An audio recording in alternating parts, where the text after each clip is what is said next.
Hello everyone, welcome to my YouTube channel being a best teacher. आज हम discuss करेंगे gender school and society का question paper of June 2019 with answers. ठीक है, तो जो भी क्वेश्चंस हम डिस्कस करेंगे हम उनको डिस्कस करेंगे विद आंसर्स कि आपको आंसर किस तरीके से लिखना है। एंड देखिए, हमारी ये सीरीज चल रही है, डेली क्लास आपको 2 बजे देखने को मिलती है चैनल पे। सो चैनल को सब्सक्राइब जरूर कर ले अगर आपने अभी तक नहीं किया है तो। एंड इससे पहले हम पेपर 1, 2, 3, 4A, 4B ये सभी सब्जेक्ट्स डिस्कस कर चुके हैं।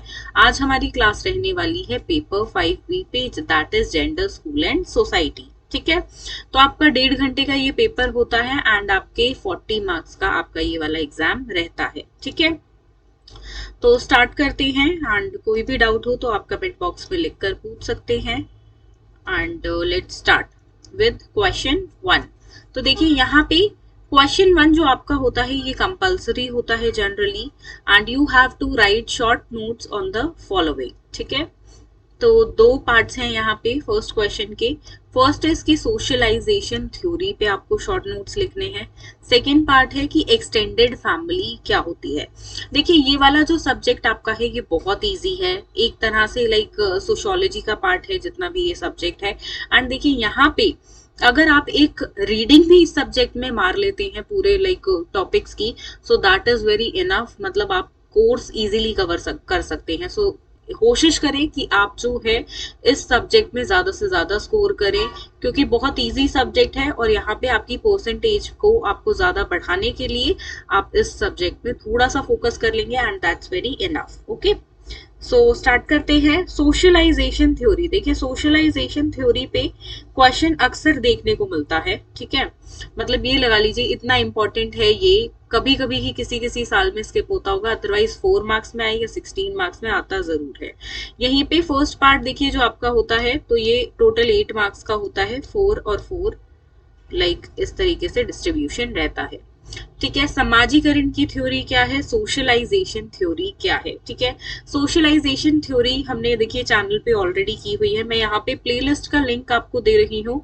सो यहाँ पे जेंडर स्कूल एंड सोसाइटी के सभी लेक्चर्स हमने चैनल पे किए हुए हैं, बहुत अच्छे से एक्सप्लेन किया गया है आपको। तो मेक श्योर आप वो प्लेलिस्ट देखिए। एंड आप ये प्लेलिस्ट देख लेते हैं तो ये लगा लीजिए आप लाइक इजीली पास हो जाएंगे एंड आपका ऑलमोस्ट सिलेबस आप कवर कर चुके होंगे। ठीक है, सो आप जब भी टाइम हो तो इस प्लेलिस्ट को रेफर जरूर करें। अब देखिए, सोशलाइजेशन थ्योरी क्या होती है समाजीकरण की। अब देखिए, कोई भी एक इंडिविजुअल है, चाहे वो आप हो, मैं हूं या और कोई हो, हम सभी को एक समाज में रहना है, एक सोसाइटी में रहना है। ठीक है, तो यहाँ पे एक दूसरे के साथ हमें एक दूसरे की जरूरत पड़ती है। मैं अकेले नहीं रह सकती हूँ, मुझे खाना खाना है, कपड़े पहनने हैं, पैसे कमाने हैं, तो उसके लिए मुझे अपने इर्द गिर्द के लोगों की जरूरत है। ठीक है, तो मतलब मुझे वहां पे समाज के साथ ही रहना है, उन लोगों के साथ ही रहना है। और इम्पोर्टेंट क्या है कि मैं उन सभी के साथ अडेप्ट हो जाऊं, मतलब जिस एनवायरमेंट में मैं रहती हूँ उस सोसाइटी में मैं अडेप्ट हो जाऊं, उस सोसाइटी में भली भांति अच्छी तरह से रह पाऊं। और यही प्रोसेस है सोशलाइजेशन का। देखिए, एक छोटा बच्चा होता है तो उसको नहीं पता होता है कि किसी से गेस्ट घर पर आते हैं तो किस तरीके से बिहेव करना है, अगर हमें कोई बाहर मिलता है तो किस तरीके से उनको ग्रीट करना है। अब ये सब चीजें समाजीकरण लाइक सोशलाइजेशन किस प्रकार से बच्चे का होता है। पहले बच्चा देखिए एक पेरेंट्स के पास ही रहता है, फैमिली के अंदर ही रहता है। ठीक है, उसके बाद वो अपने आसपास की सोसाइटी से मिलता है, नेबर्स वगैरह से, तो उनके साथ कैसे बिहेव करना है। लाइक हम हमेशा बच्चों को सिखाते हैं कि नमस्ते करो, राम राम करो एंड हाय हेलो, जो भी आप सिखाते हैं अपने कल्चर के हिसाब से हम हमेशा बच्चों को वो चीज सिखाते हैं। ठीक है, और बच्चा धीरे धीरे उन चीजों को सीखता है। यहाँ पे पेरेंट्स क्यों ये बच्चे को बोलते हैं कि हेलो करो, राम राम करो, नमस्ते करो, एंड ये इसलिए बोला जाता है ताकि बच्चे जो है वो सोसाइटी में लाइक जो एक गुड मैनर्स है वो सीख पाए, प्लस बच्चों का सोशलाइजेशन हो पाए कि किस तरीके से समाज में रहा जाता है, एक सोसाइटी में रहा जाता है। ठीक है, वो सोसाइटी से बच्चे को इंट्रोड्यूस कराते हैं या बच्चे को सोसाइटी से इंट्रोड्यूस कराते हैं बेसिकली। ठीक है, तो यहाँ पे देखिए फिर उसके बाद बच्चा स्कूल जाता है, वहां के लाइक एनवायरनमेंट को पहचानता है, वहां पे उसका सोशलाइजेशन होता है।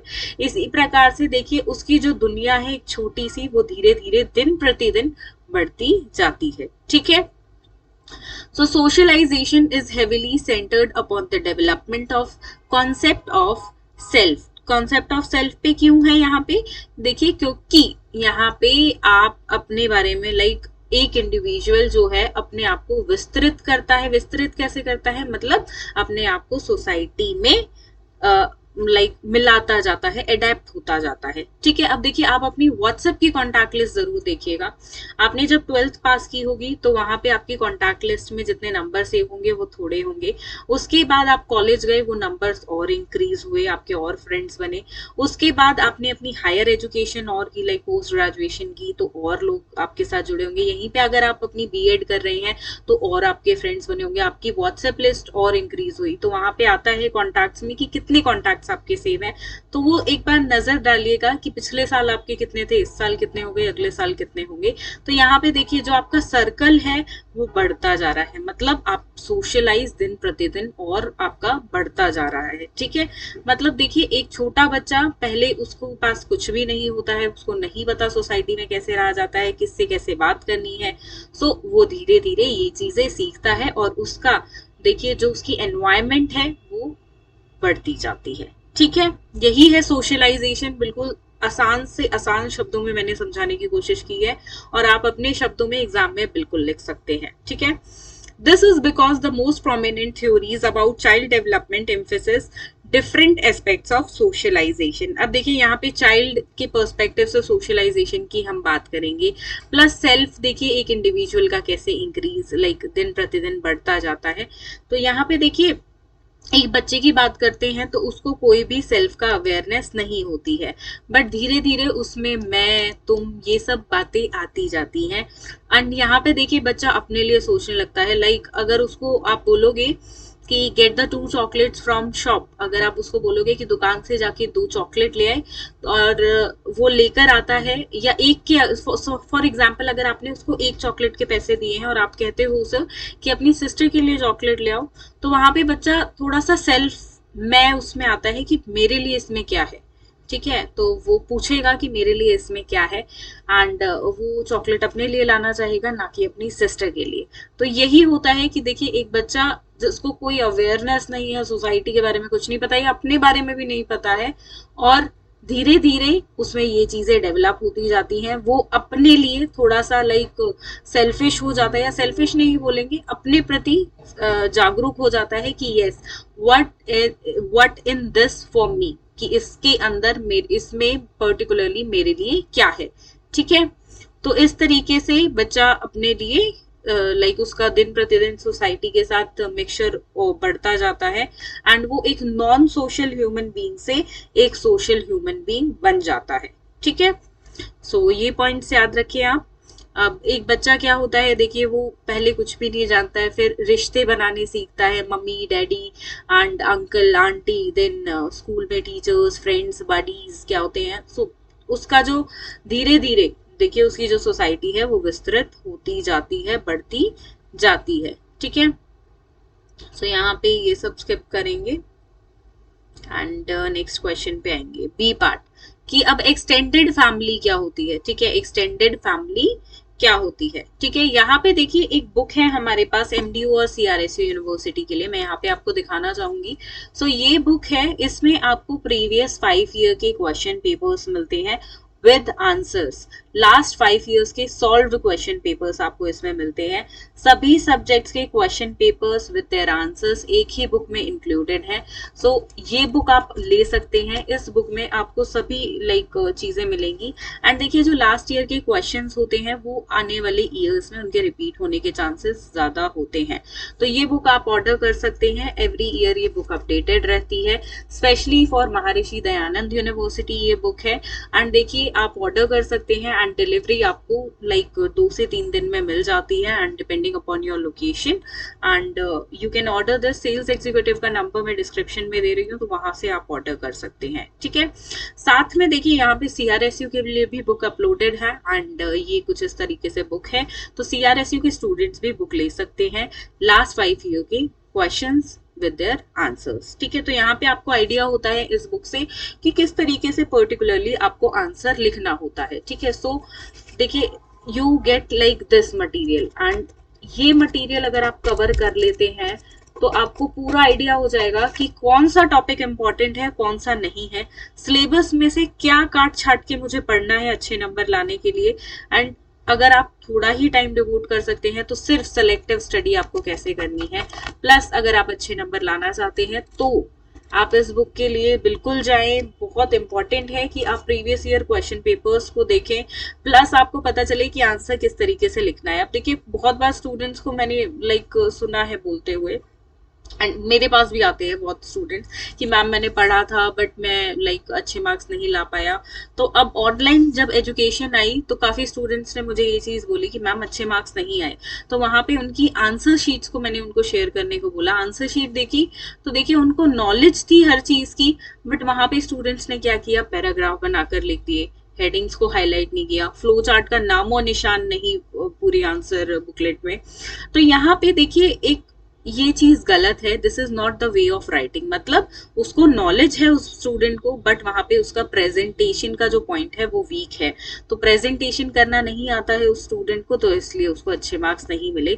मे बी उसको नॉलेज जो जिसने टॉप किया है यूनिवर्सिटी में उससे ज्यादा हो।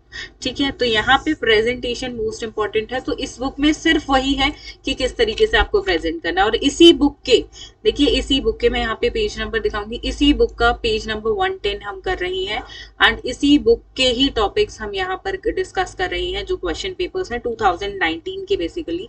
सो 110 है यहाँ पे पेपर। सो इस तरीके से यू कैन सी यही वाला, ठीक है, इसी के 2019 के पेपर्स हम डिस्कस कर रहे हैं। सो यहाँ से आपको आइडिया हो जाता है कि किस तरीके के क्वेश्चंस बुक में इंक्लूडेड है। ठीक है, सो आगे चलेंगे, एक्सटेंडेड फैमिली के बारे में पढ़ेंगे। देखिए, अब एक्सटेंडेड फैमिलीज क्या होती हैं। देखिए, हमने अपनी फर्स्ट सेकेंड क्लासेस में हमेशा पढ़ा होगा टाइप्स ऑफ फैमिलीज। तो उसमें हम पढ़ते थे न्यूक्लियर फैमिली या स्मॉल फैमिली, बिग फैमिली। सो इस तरीके से हमने पढ़ा है। तो यहाँ पे देखिए, एक्सटेंडेड फैमिली क्या होती है, जैसा कि वर्ड ही बता रहा है, एक्सटेंड की गई फैमिली, लंबी चौड़ी फैमिली, ज्यादा मेंबर्स वाली फैमिली, राइट, बिल्कुल। N extended family can also be called, क्या बोला जा सकता है उसको, कॉम्प्लेक्स फैमिली, या बहुत इजी वर्ड जो हम इंडिया में बिल्कुल यूज करते हैं एक्सटेंडेड फैमिली के लिए, कि जॉइंट फैमिली। ठीक है, जॉइंट फैमिली में कौन कौन है, उसको एक और नाम से जाना जाता है यहाँ पे मल्टी जनरेशनल फैमिली। ठीक है, जिसमें काका ताऊ, हमारे पेरेंट्स एंड चाचा, ये सब साथ में रहते हैं। एंड हो सकता है वो जॉइंट फैमिली एक्सट्रीम है, इसके भी टाइप्स होते हैं कि वो जॉइंट फैमिली किस टाइप की है। ठीक है, वेरी बिग जॉइंट फैमिली है, मॉडरेट है टाइप की है, या normal low of the members, इसके बारे में भी पढ़ेंगे। And in most cultures the core of the family is nuclear. देखिए, पर आज के टाइम में जॉइंट फैमिली का जमाना कहीं कहीं अब खोसा गया है। आज भी वैसे बहुत सारे लोग हैं जो जॉइंट फैमिली में रहते हैं, बट कहीं ना कहीं न्यूक्लियर फैमिली का जमाना आता जा रहा है। लोग मम्मी पापा उनके बच्चे, बस ये फैमिली देखने को मिलती है। ठीक है, 4 लोग 5 लोग depending upon the children, number of children, तो इस तरीके की फैमिलीज देखने को मिलती है। वरना दादा दादी होंगे and mummy papa and so on उनके बच्चे, तो इस तरीके की फैमिली देखने को मिलती है।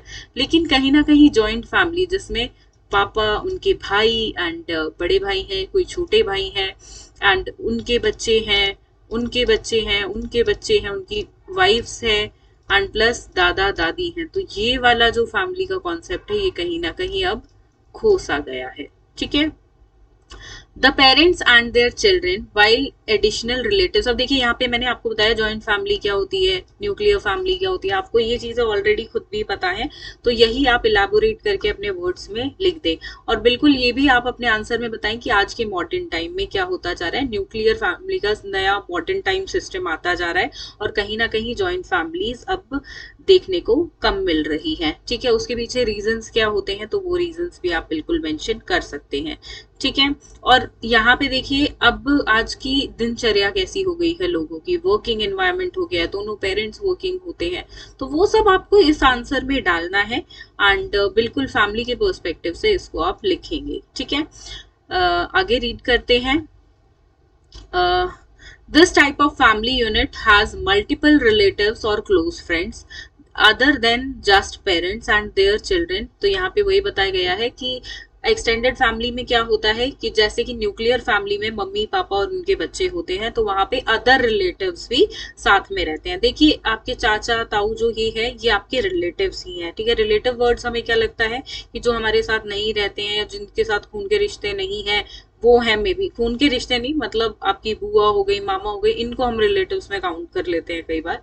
लेकिन चाचा वगैरह जिनके साथ भी आप रहते हैं, अगर आपकी जॉइंट फैमिली है, and very nice if the joint family, if you lives in joint family, that is like you are blessed with God. And तो वहां पे हम क्या बोलेंगे, तो ये जो रिलेटिव्स होते हैं इनके साथ अगर आप रहते हैं, तो that is type of a family which is been called extended family, ठीक है। यही चीजें आपको अपने वर्ड्स में डिस्क्राइब करके लिखनी है, यहाँ पे कुछ हटकर नहीं है, बहुत आसान है। जॉइंट फैमिली आपको सबको पता है क्या होती है।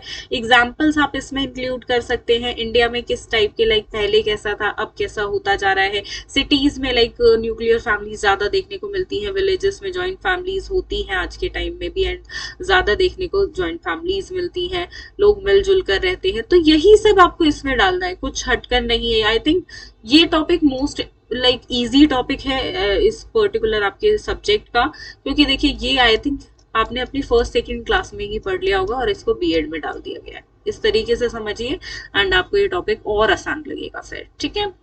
तो यही चीजें एक्सटेंडेड फैमिली के बारे में यहाँ पे लिखी हुई हैं। And extended family goes beyond just father mother and children, ठीक है।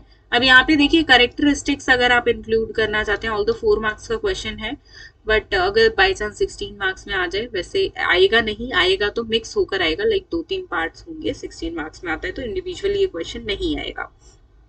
सो करेक्टरिस्टिक्स भी आप 5 अपनी मर्जी से कुछ भी पिक करके लिख सकते हैं कि एक्सटेंडेड फैमिली में अदर रिलेटिव साथ रहते हैं, एक्सटेंडेड फैमिली में सभी एक रूफ के नीचे रहते हैं, एक्सटेंडेड फैमिलीज में लाइक सिबलिंग्स जो होते हैं या कजन्स जो होते हैं वो साथ रहते हैं, लाइक ये सब चीजें, लाइक उनका कॉमन किचन होता है, and like more things that like grandfather and grandmother along with their all children and the children with their all the children, like this is how the extended family goes on।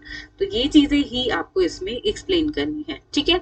अब आगे है advantages क्या होते हैं extended family के। यहाँ पे देखिए ये पॉइंट क्यों है, तो कहीं ना कहीं एक्सटेंडेड फैमिली लाइक आज के टाइम में भी रहे, न्यूक्लियर फैमिली लाइक ही ना, वो एक्सटेंडेड फैमिलीज के जो अपने मजे हैं, एक अपना लाइक एनवायरनमेंट क्रिएट होता है, that is like beyond anything, ठीक है।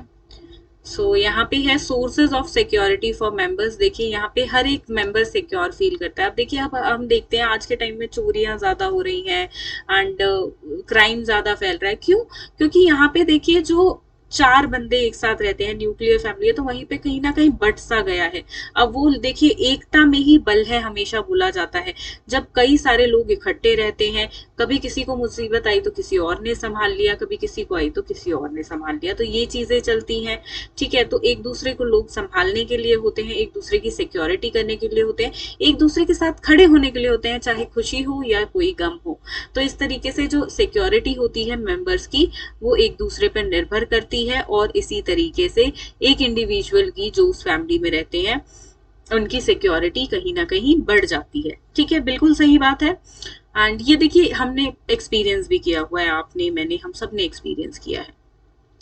It endangers unity in society. अब देखिए इससे जो भी आप देखेंगे कि जिस भी गांव में या जिस भी क्षेत्र में या सिटी में भी इवन जहां पर जॉइंट फैमिली में लोग रहते हैं, तो वहां पे सबको ये रहता है कि यस ये फैमिली, इस फैमिली में यूनिटी है, एंड लाइक यहाँ पे एक पावर है इनके पास। ऑब्वियसली जब ज्यादा लोग एक मात्रा में होते हैं तो उनके पास पावर ज्यादा होती है, इंस्टेड ऑफ 2, 3, 4 लाइक जो कलेक्टिव नहीं है, ठीक है। एंड ये चीज यहाँ पर यूनिटी का पॉइंट आपको डालना है, यहाँ पे सिक्योरिटी का point. Then support from family members. देखिए यहाँ पे सपोर्ट मिलता है, चाहे वो फिजिकल सपोर्ट हो, फाइनेंशियल सपोर्ट हो, इमोशनल सपोर्ट हो।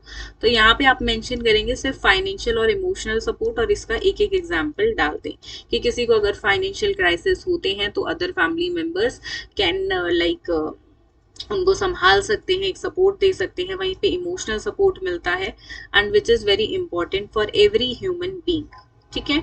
इसके बाद socialization is accomplished by more people, ठीक है। तो सोशलाइजेशन एक बच्चे का और अच्छे से होता है, एक इंडिविजुअल का, अगर वो एक्सटेंडेड फैमिली में रहता है। किस तरीके से, देखिए यहाँ पे आज के टाइम में अगर आप बच्चे देखेंगे जो न्यूक्लियर फैमिली में रहते हैं तो उनमें कहीं ना कहीं मॉरल वैल्यूज खत्म होती जा रही है या कम देखने को मिलती हैं। प्लस देखिए हैबिट्स एंड बहुत सारी चीजें हैं, और जो एक बच्चा वहीं पे पला बड़ा है एक जॉइंट फैमिली में, एक एक्सटेंडेड फैमिली में, तो उसके पास वैल्यूज होती हैं और मॉरल स्किल्स होते हैं। ज्यादातर केसेस में ये होता है, but exceptions are always there, तो सभी को कैटेगराइज तो नहीं करेंगे, बट हाँ आजकल ज्यादातर यही देखने को मिलता है, ठीक है। तो उसको नॉलेज भी, देखिए उस बच्चे को देखेंगे तो नॉलेज भी ज्यादा होगी, प्लस उसको वो समय से पहले ही काफी चीजें सीख जाएगा कि कैसे औरों से बात की जाती है, कैसे लाइक त्योहार पे एक दूसरे के साथ मिलकर रहा जाता है, त्योहार मनाए जाते हैं, तो वो सब चीजें वो सीख जाता है और लोगों से हेजिटेट नहीं करता है, उसकी पर्सनैलिटी का और अच्छा डेवलपमेंट होता है। एंड प्लस उसके कम्युनिकेशन स्किल्स आप ले लीजिए, जो बच्चा एक एक्सटेंडेड फैमिली में ग्रुप बॉर्न एंड बॉटअप हुआ है तो उसके कम्युनिकेशन स्किल्स और अच्छे होते हैं, कॉन्फिडेंट उसकी एक पर्सनालिटी देखने को मिलती है। वहीं पे न्यूक्लियर फैमिली का बच्चा इंट्रोवर्ट भी ज्यादातर देखने को मिलते हैं कि वो अपने में ही रहते हैं, ज्यादा फ्रेंड्स नहीं बनाते हैं, एंड मम्मी पापा बस उनकी दुनिया एक लिमिटेड होती है। एंड वहीं पे देखिए छोटा घर बड़ा घर ये भी कहीं ना कहीं डिवाइड हो जाता है। अगर न्यूक्लियर फैमिली में आप रहते हो तो छोटा ही घर देखने को मिलता है, क्योंकि वो 4 या 5 जितने भी लोग रहते हैं उन्हीं के हिसाब से होता है।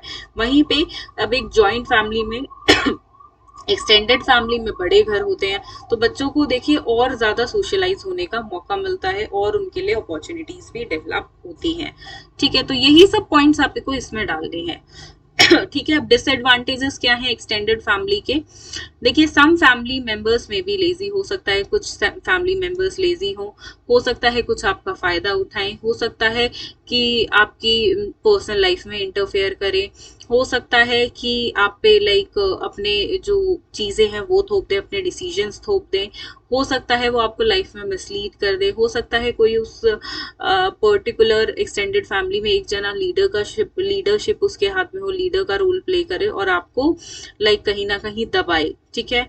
तो आपकी आवाज उठने ना दे, आपको अपने मन की ना करने दे, यही सब लाइक ये छोटे छोटे इश्यूज डिसएडवांटेजेस भी हैं जो एक्सटेंडेड फैमिली के हैं, तो वो ये आपको इसमें लिखने भी हैं, ठीक है। तो यहाँ पे 4 मार्क्स के दोनों क्वेश्चन हमारे फिनिश होते हैं, ठीक है। इसके बाद यूनिट 1 से हम शुरू करेंगे। यूनिट 1 से देखिए कितने क्वेश्चंस हैं। यूनिट 1 से आपके क्वेश्चंस जो हैं आपको मिलते हैं 2 questions total, question 2 and question 3। इन दोनों में चॉइस होती है, आपको कोई भी एक करना होता है, ठीक है। So question number 2, discuss the role of school in gender socialization. अब देखिए स्कूल की क्या भूमिका है एक इंडिविजुअल के जेंडर के सोशलाइजेशन में, ठीक है, जेंडर की समाजीकरण में।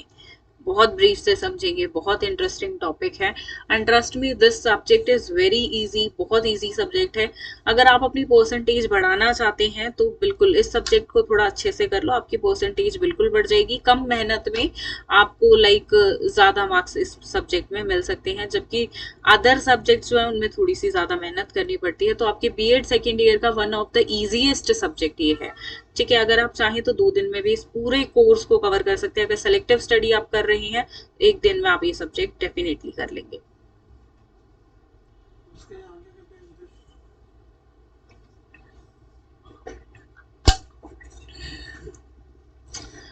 तो चलिए शुरू करते हैं। Answer number 2, the process through which people learn and acquire the characteristics of a social group to which they belong is called socialization। अब देखिए सोशलाइजेशन क्या है, समाजीकरण क्या है, एक ऐसा प्रोसेस जिसके थ्रू जो लोग होते हैं, ठीक है, वो लर्न करते हैं और एक्वायर करते हैं, सीखते हैं और अपने अंदर ढालते हैं किन करेक्टरिस्टिक्स को, उन करेक्टरिस्टिक्स को जो कि एक सोशल ग्रुप में रहने के लिए या एक सोशल ग्रुप के लिए, एक सोसाइटी में रहने के लिए उनके लिए बहुत जरूरी है, ठीक है। तो वही है समाजीकरण, वही है सोशलाइजेशन, ठीक है।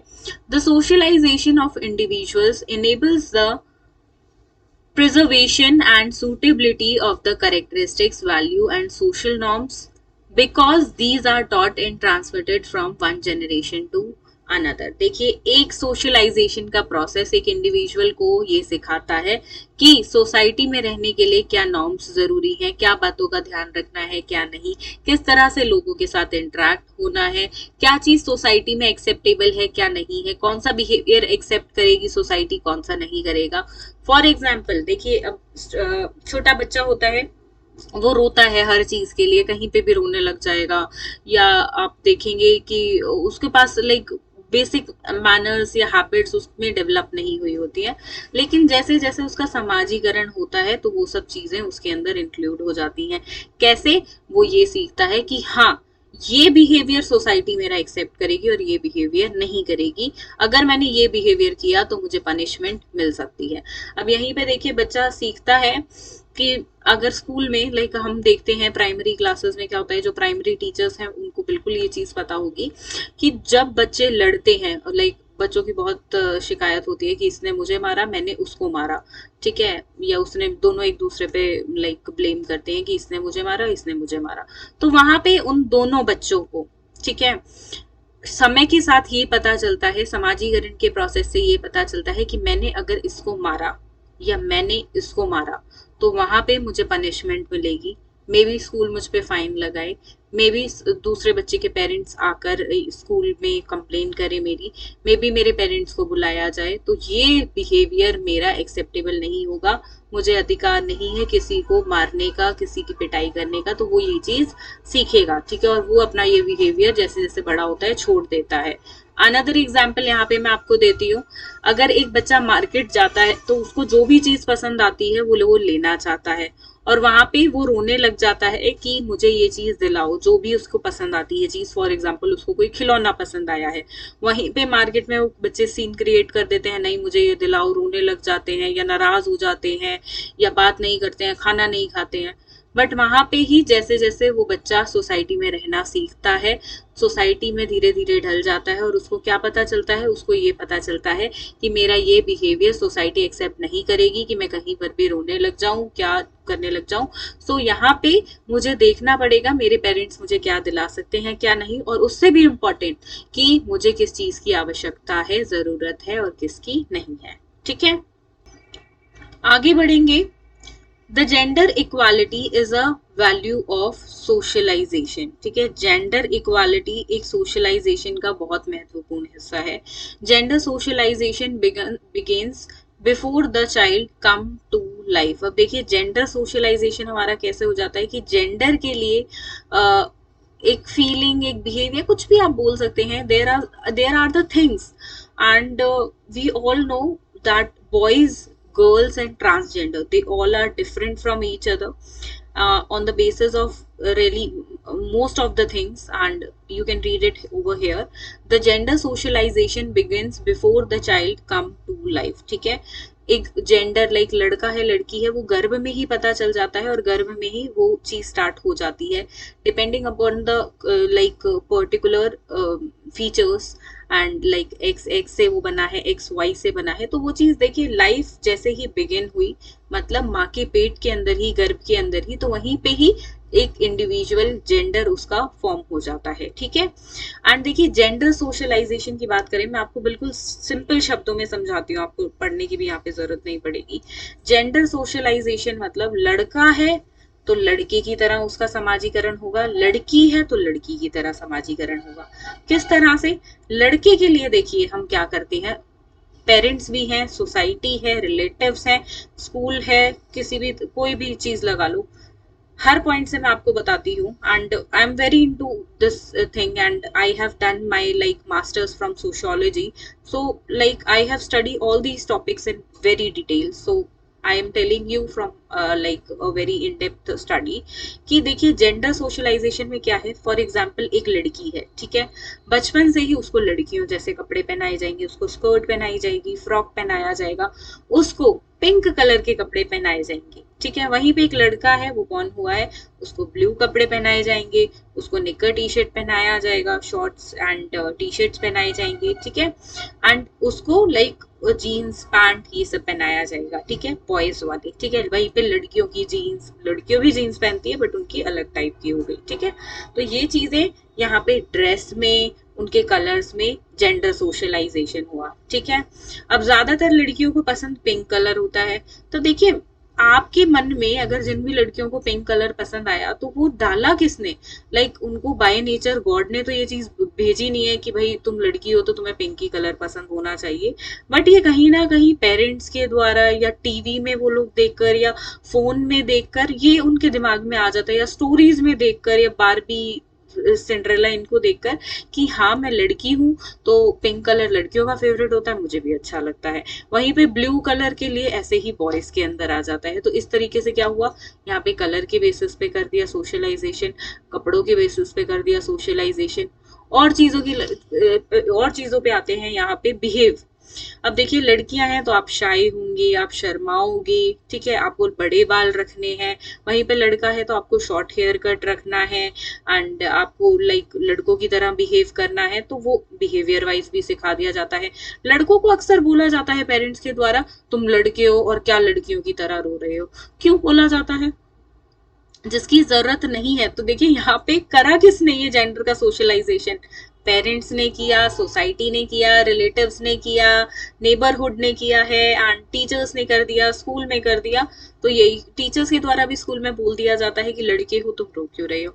देखिए एवरी ह्यूमन बीइंग कैन कराए, तो यहाँ पे जेंडर सोशलाइजेशन जो करा जाता है वो किया जाता है सोसाइटी के द्वारा। ठीक है, समाजीकरण जेंडर के बेसिस पे जो किया जाता है वो सभी के साथ होता है, चाहे आप किसी भी कल्चर में चले जाओ, ऐसा नहीं है सिर्फ इंडिया के अंदर, बाहर आप कहीं पर भी चले जाओ, लड़के और लड़कियों के सोशलाइजेशन का तरीका अलग है, दोनों जेंडर को देखने का तरीका अलग है, और कहीं ना कहीं हर चीज में ये बना दिया जाता है। जैसे आप देख सकते हैं स्कूल की यूनिफॉर्म्स में, स्कूल की यूनिफॉर्म्स सेम नहीं होती है, वहां पे भी लाइक गर्ल्स के लिए अगर स्कर्ट और शर्ट है तो बॉयज के लिए पैंट और शर्ट होती है। तो यहाँ पे देखिए कहीं ना कहीं हर बेसिस पे हर चीज में जेंडर सोशलाइजेशन बिगिन हो जाता है। ठीक है, and this is the thing, I think अब आपको क्लियर होगा कि जेंडर सोशलाइजेशन क्या है, मतलब जेंडर के हिसाब से आपका सोशलाइजेशन हो रहा है। ठीक है, and this is the thing, बाकी आप यहाँ से रीड कर सकते हैं। अब बहुत सारे इंस्टीट्यूशंस हैं लाइक रोल्स, जैसे कि सोसाइटी करती है, पेरेंट्स करते हैं, स्कूल करता है, तो उसी के बारे में यहाँ पे आपको इलेबोरेट करना है। देखिए यहाँ पे गर्ल्स से एक्सपेक्ट किया जाता है कि वो हाउस होल्ड वर्क में होंगी, वहीं बॉयज से एक्सपेक्ट किया जाता है कि तुम बाहर जाओगे, कमाओगे। ठीक है, ज्यादातर अब बॉयज से, चलिए लड़कियों से आज के टाइम में जमाना बदल रहा है, लड़कियों को भी कमाने की, बाहर जाने की, इंडिपेंडेंट है लड़कियां, सब कुछ मान लिया, पर उनसे घर के काम की उम्मीद बहुत ज्यादा की जाती है। वहीं पे अगर लड़का है तो उससे घर के काम की उम्मीद नहीं की जाती है। ऐसा क्यों है, तो ये भी कहीं ना कहीं जेंडर सोशलाइजेशन है, क्योंकि जो समाजीकरण का जो प्रोसेस हुआ है, सोशलाइजेशन का जो प्रोसेस हुआ है, उसने दिमाग में ये चीज डाल दी है, उसने सोशलाइज इसी तरीके से कर दिया है छोटी ही उम्र से, और वो कहीं ना कहीं दिमाग में बैठ गई है। क्यों, क्योंकि देखिए हमेशा बोला जाता है कि बचपन का वक्त जो होता है, बचपन में बच्चा एक कोरे कागज की तरह होता है, उसमें आप जो लिखोगे वो उसी सांचे में ढल जाएगा, उस पर वही लिखा जाएगा। ठीक है, तो बच्चे को बचपन में आप जो सिखाओगे वो वही सीख जाएगा और उसी तरह का इंसान बन जाएगा। तो गर्ल्स से क्या उम्मीद की जाती है कि उनका बिहेवियर पोलाइट होगा, और लड़कों का यहाँ पे ऑब्लिवियस होगा। ठीक है, मतलब लड़के स्ट्रांग होंगे, सख्त होंगे, वहीं पे लड़कियां सॉफ्ट होंगी, पोलाइट होंगी, शाय होंगी। तो ये बिहेवियर लाइक सोसाइटी एक्सपेक्ट करती है। ठीक है, तो यही चीजें हैं and various things you can read over here, additional data, and इसको देखिए समझे और अपने वर्ड्स में लिख दें। इतनी सारी पॉइंट्स मैंने आपको बताए हैं, अपने वर्ड्स में लिख दें, अपने वर्ड से लिखोगे तो ज्यादा मार्क्स मिलेंगे। यहाँ पे पैरेट लर्निंग नहीं करनी है, यहाँ से like as it is learn कर लिया और वहां पे लिख दिया, तो ये सब ना करें।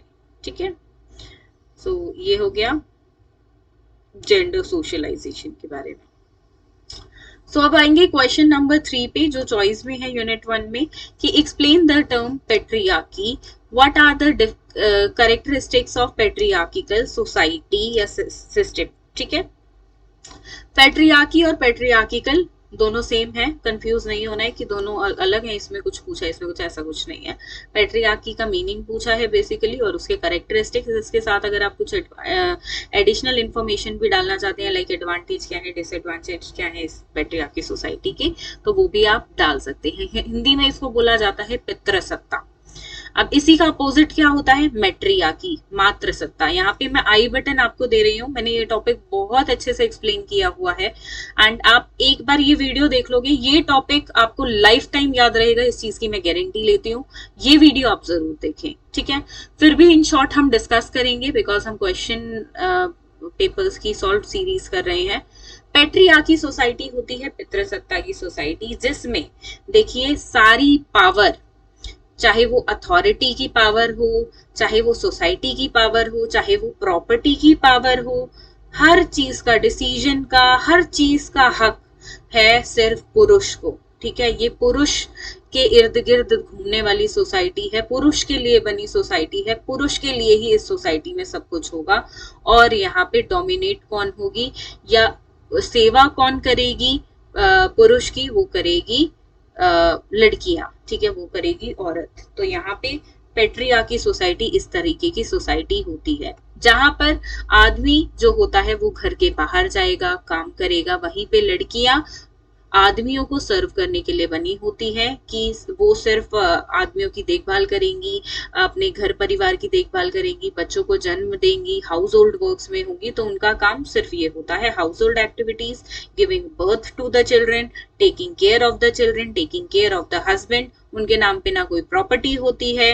वहां पे एक जनरेशन से दूसरी जनरेशन पे जो प्रॉपर्टी का ट्रांसफर होता है वो होता है बाप से बेटे को, एंड उसमें लड़कियों का, पुत्री का या फिर माँ का कोई भी हक नहीं होता है, फीमेल्स के पास कोई हक नहीं है, ठीक है। लीडरशिप में, पॉलिटिक्स में हर जगह आपको मेन देखने को मिलेंगे, आदमी देखने को मिलेंगे, और लड़कियों के पास ना कोई अथॉरिटी है, ना कोई पॉलिटिकल पावर होगी, और ना वहां पे उनके लिए कोई सीट्स होंगी। मतलब वहां पे कुछ नहीं है रोल, इसमें सिर्फ औरत का काम है मेन को सर्व करना, ठीक है। उसका एक तरह से आप बोल सकते हैं स्लेव बनकर रहना। यहाँ पे पेट्रियार्की सोसाइटी वो तरह की सोसाइटी होती है, ठीक है। एंड बहुत गलत है पेट्रियार्की सोसाइटी, एंड हम बिल्कुल इसको सपोर्ट नहीं करेंगे। सो इस तरह की सोसाइटी होती है पेट्रियार्की सोसाइटी। एडिशनल इंफॉर्मेशन इसके बारे में गिवन है। आप यहाँ पे देखिए, पेट्रियार्की सोसाइटी को थोड़ा सा मैट्रियार्की से समझे तो आपको चीजें ज्यादा क्लियर होंगी। मैट्रियार्की सोसाइटी उसकी अपोजिट है। मैट्रियार्की आपके सिलेबस में है नहीं, बट आपको समझने के लिए लिखना होगा। और पेट्रियार्की में अगर थोड़ा सा एक छोटा पैराग्राफ आप मैट्रियार्की का डालना चाहते हैं, so that's fine, you can write it down, ठीक है, बट ज्यादा बड़ा नहीं, क्योंकि पूछा मैट्रियार्की है। मैट्रियार्की सोसाइटी अपोजिट है कि उसमें जनरेशन टू जनरेशन प्रॉपर्टी का ट्रांसफर होता है माँ से बेटी को, ठीक है। वहां पे जो औरतें होती हैं वो बाहर जाती हैं, काम करती हैं, पैसे कमाती हैं। वहां पे प्रॉपर्टी औरतों के नाम से होती है। और घर की मुखिया कौन होती है, ये पॉइंट में टच करना भूल गई। घर की मुखिया मैट्रियार्की सोसाइटी में होगी जो फीमेल है उस घर की, जो बुजुर्ग फीमेल है उस घर की, वो होगी। और पेट्रियार्की सोसाइटी में जो बुजुर्ग पुरुष है वो घर का मुखिया होगा, ठीक है। ऐसे ही सोसाइटी के लिए भी होता है। सोसाइटी को भी रूल कौन करता है, पेट्रियार्की सोसाइटी में वहां के पुरुष करते हैं, और मैट्रियार्की सोसाइटी में वहां की औरतें करती हैं, ठीक है। तो यहाँ पे पेट्रियार्की सोसाइटी पे कंफर्म क्वेश्चन आएगा, चाहे 4 में आए या 16 में, कर लीजिए ये। देखिए अगर आप सिर्फ पास होना चाहते हैं तो मैं आपको बता देती हूँ, सोशलाइजेशन का टॉपिक, पेट्रियार्की सोसाइटी का टॉपिक और एक फैमिली का टॉपिक, ये 3 टॉपिक आप कर लेते हैं, आप इस सब्जेक्ट में पास हो, ठीक है। तो इन पे क्वेश्चन जरूर आपको देखने को मिलता है, ठीक है। एंड यहाँ पे कुछ करेक्टरिस्टिक्स हैं पेट्रियार्की सोसाइटी के। मैंने ये बहुत अच्छे से टॉपिक एक्सप्लेन किया हुआ है। 100% I can take guarantee that अगर आप वो वीडियो देख लेते हैं, आप लाइफ टाइम इस टॉपिक को नहीं भूल सकते हैं, तो वो वीडियो जरूर देखें। यहाँ पे अगला क्वेश्चन है पेरेंटिंग स्टाइल से, ठीक है। इसको भी आप इंक्लूड कर सकते हैं अगर पढ़ना चाहें तो। एंड बाकी सोशलाइजेशन और पेट्रियार्की सोसाइटी का टॉपिक बिल्कुल नहीं छोड़ना है। अगर आप ये टॉपिक कर लेते हैं, आप एग्जाम में पास हो जाएंगे, ठीक है। Describe the different types and styles and there impact of the family. अब देखिए, ये टॉपिक आपने अपने फर्स्ट ईयर में childhood and growing up subject में आप ऑलरेडी कर चुके हैं। एंड आपके जो क्वेश्चन पेपर है उसमें भी ये क्वेश्चन आपको जरूर देखने को मिला होगा, क्योंकि चाइल्डहुड एंड ग्रोइंग अप में पेरेंटिंग स्टाइल का जो आपका टॉपिक होता है ये स्किप नहीं होता है, इस पे क्वेश्चन बिल्कुल पूछा जाता है। पेरेंटिंग स्टाइल का मतलब होता है कि आपने अपने बच्चों का पालन पोषण किस तरीके से किया है। आपने नहीं, मतलब जनरली पेरेंट्स ने अपने बच्चों का जो पेरेंटिंग का स्टाइल रहा है, बच्चों को पाल पोस के बड़े करने का, बॉर्न एंड बॉटअप का जो उनका स्टाइल रहा है, तो वो अपने बच्चों के लिए कैसा रहा है, ठीक है, क्या स्टाइल उन पेरेंट्स ने अपनाया। क्या वो सख्त पेरेंट्स हैं, क्या वो ऐसे पेरेंट्स हैं कि जो बच्चे पे ध्यान ही नहीं देते हैं, क्या वो ऐसे पेरेंट्स हैं कि ठीक है बच्चा दिखा तो ध्यान दे दिया वरना नहीं करा, क्या वो पेरेंट्स ऐसे हैं जो बच्चे से मतलब निकालना चाहते हैं। तो किस तरह की पेरेंटिंग स्टाइल रही, तो वही आप इसके अंदर लिखते हैं। पहले तो आप बताएंगे, जैसे मैंने आपको बताया कि पेरेंटिंग स्टाइल होता क्या है, उसकी इंट्रोडक्शन यहाँ पे आप बताएंगे कुछ इस तरीके से, ठीक है। उसके बाद आप टाइप्स पे आएंगे और यहाँ पे फ्लो चार्ट के बिना ये आंसर आप नहीं कर सकते हैं अटेंड, ठीक है। तो फ्लो चार्ट यहाँ पे मोस्ट इंपॉर्टेंट है, इसको स्किप नहीं करना है आपको। 4 तरह की पेरेंटिंग स्टाइल्स है, अथॉरिटेरियन, अथॉरिटेटिव, परमिसिव एंड अनइन्वॉल्व्ड, ठीक है। नाम से ही आपको पता चल जाएगा कौन सी पेरेंटिंग किस टाइप की है। एंड यहाँ पे पेरेंटिंग स्टाइल की हमने वीडियो चैनल पे की हुई है, तो वो वीडियो अगर आपने नहीं देखी है तो जरूर देखें, ठीक है। अथॉरिटेरियन पेरेंटिंग कैसी होती है, authoritarian parenting believes kids should follow the rules without exception, कि बच्चों को जो माँ बाप कह दें वही मानना चाहिए। एंड कोई भी उनके लिए नो वर्ड तो बना ही नहीं है, मतलब यहाँ पे पेरेंट्स अपना हुक्म चलाते हैं बच्चों पे। Authoritarian parents are famous for saying because I said so, मैंने ये कह दिया तो बच्चा ये करेगा, तुम हमारे बच्चे हो तुम्हें करना पड़ेगा, ठीक है। तो इस तरह के पेरेंट्स होते हैं। एंड अथॉरिटेरियन पेरेंट्स जो होते हैं वो पनिशमेंट देते हैं एंड डिसिप्लिन को मेंटेन करने के लिए, मतलब यहाँ पे देखिए बहुत सख्त होते हैं ये पेरेंट्स और बिल्कुल अच्छे ये पेरेंट्स नहीं माने जाते हैं, ये पेरेंटिंग स्टाइल बहुत बुरा माना जाता है, ठीक है। बाकी आप रीड कर सकते हैं इसके बारे में, इन शॉर्ट मैंने आपको बता दिया। अथॉरिटेटिव पेरेंटिंग क्या होती है, देखिए अथॉरिटेटिव पेरेंटिंग वो होती है जो पेरेंट्स अपने बच्चे के साथ अपनी time and energy into preventing behaviour problems before they start, ठीक है। यहाँ पे इन्वॉल्व रहते हैं ये parents.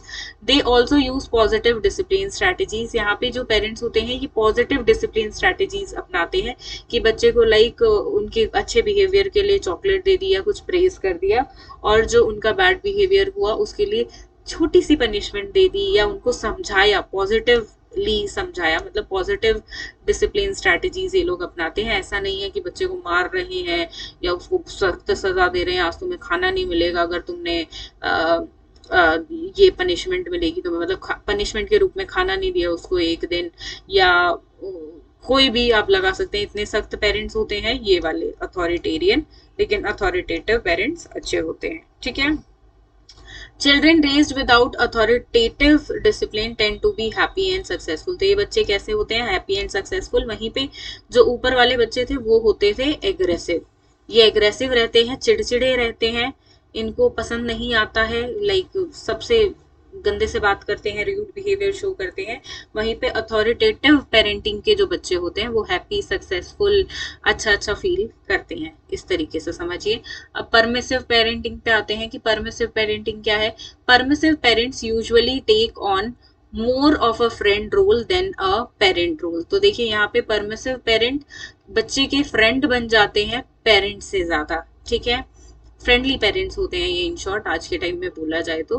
They often encourage their children to talk with them about their problems, तो ये बच्चे के साथ उनके दोस्त बन के रहते हैं, उनकी तरह ही बातें करते हैं, और यहाँ पे ये जो बच्चे होते हैं अपने पेरेंट्स के साथ कुछ भी शेयर कर सकते हैं, ठीक है। But they usually don't put much effort into discouraging poor choices और बैड बिहेवियर, पर यहाँ पे एक कमी है इन पेरेंट्स की कि वो बच्चों को जो उनकी गलत आदतें होती हैं, गलत चॉइसेस होती हैं, उनके लिए ज्यादा एफर्ट्स नहीं डालते हैं कि हाँ भाई ये मत करो, ये गलत है, नहीं करना, ये चीज नहीं होती है। कर रहे हैं हल्का फुल्का समझा दिया, otherwise they let them do, मतलब ओवर फ्रेंडली हो जाते हैं, ठीक है। Kids who grow up with permissive parents are more likely to struggle academically, मतलब यहाँ पे देखिए लाडला होता है ना, माँ का लाडला बोलते हैं, माँ की लाडली बोलते हैं, तो वो पेरेंट्स यहाँ पे बच्चों को बना लेते हैं। एंड ऐसे बच्चे क्या होते हैं, वो सर पे चढ़े हुए बच्चे होते हैं, ठीक है। तो इस तरीके से आप समझ सकते हैं, बाकी आप इसके बारे में यहाँ से रीड करें। अनइन्वॉल्व पेरेंटिंग कैसी होती है? जिन पेरेंट्स को कोई मतलब नहीं है अपने बच्चे से, उन्होंने बच्चे को जन्म दे दिया, एक मेड रख दी बच्चे के लिए, वही मेड अब बच्चे को संभालेगी, एंड बच्चा क्या कर रहा है क्या नहीं, उसकी क्या इमोशनल नीड है, फिजिकल नीड्स है, कुछ मतलब नहीं होता है। इन्होंने बच्चे को जन्म दे दिया, दैट्स इट। बच्चे से कभी कभी मिल लिए एंड दैट्स इट। इनका इस टाइप के पेरेंट्स हैं जिनको बच्चे से कोई मतलब नहीं होता है इसके अलावा, ठीक है। उनकी बस पैसे दे देते हैं, उनकी स्कूलिंग करा देते हैं, वहीं तक ही इनका लाइक फाइनेंशियल, बच्चे को फाइनेंशियली हैंडल करना, उसका फाइनेंसेस संभालना, उस तरह के पेरेंट्स होते हैं। ऐसा ज्यादातर देखा गया है। देखिए, जो माँ बाप अत्यधिक बहुत ज्यादा पैसे कमाने में बिजी होते हैं कि बच्चों से बहुत बहुत दिन बाद मिल रहे हैं, या लेट नाइट आते हैं, अर्ली मॉर्निंग चले जाते हैं, या इतने बिजी रहते हैं कि एक ही घर में होके भी बच्चों से ना मिल पाए, ठीक है। सो यहाँ पे आते हैं अगले क्वेश्चन की तरफ। Question number 5, what is meant by values, how does it differ from facts and reality. Values से आप क्या समझते हैं, वैल्यूज का क्या मतलब होता है, और वैल्यूज फैक्ट्स और रियलिटी से कैसे डिफरेंट है। तो मतलब देखिए, 3 पार्ट्स में ये क्वेश्चन है आपका। वैल्यूज के बारे में आप लिखोगे, फैक्ट्स के बारे में आप लिखोगे, रियलिटी के बारे में आप लिखोगे। सॉरी।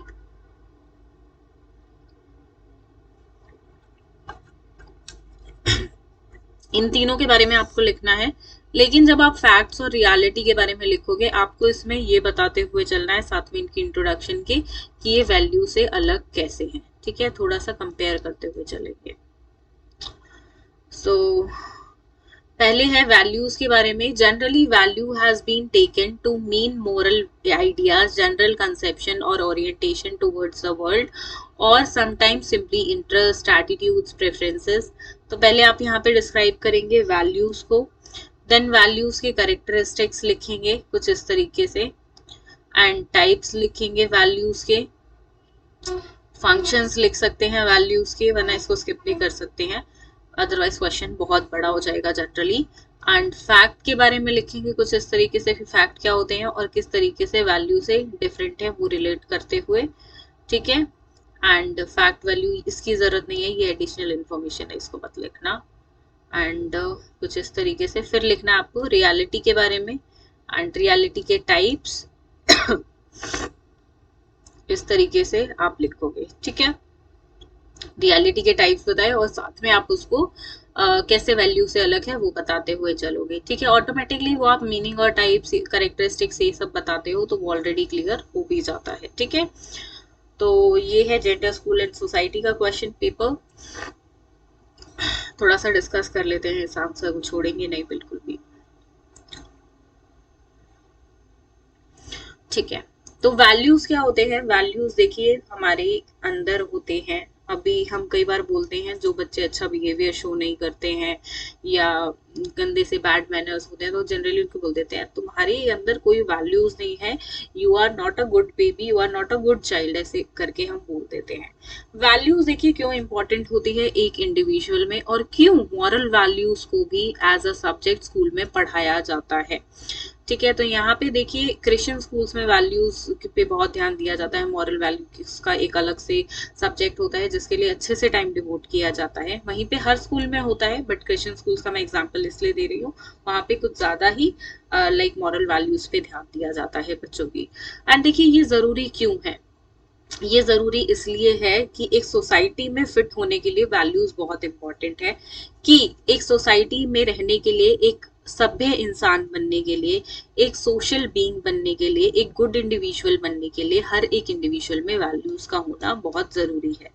वैल्यूज हैं क्या? वैल्यूज हैं अच्छी आदतें, अच्छे इंटरेस्ट, अच्छा एटीट्यूड, अच्छा बिहेवियर, अच्छी प्रेफरेंसेस, अच्छी नीड्स, अच्छे सेंटिमेंट्स, अच्छे डिस्पोजिशंस, ठीक है। यही सब है वैल्यूज, राइट।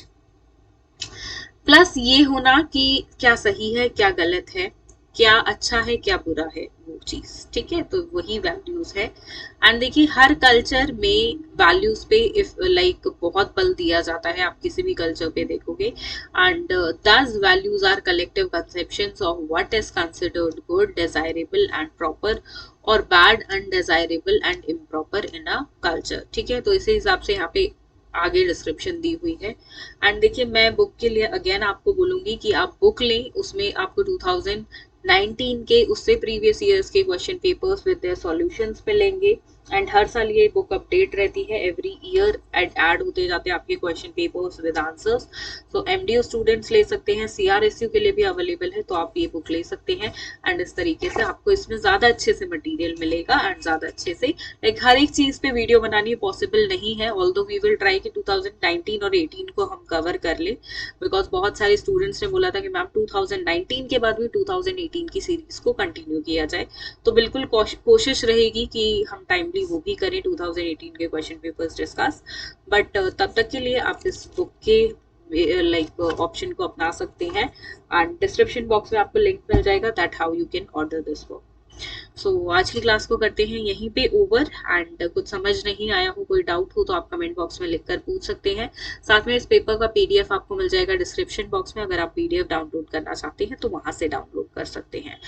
ठीक है, सो कल हम क्लास करेंगे health physical and yoga education पे एंड देन परसों आपकी क्लास रहेगी गाइडेंस इन काउंसलिंग पे। तो जो भी ऑप्शनल सब्जेक्ट आपके पास हो आप उसकी वीडियो अटेंड कर सकते हैं। ठीक है, उसकी क्लास आप अटेंड कर सकते हैं।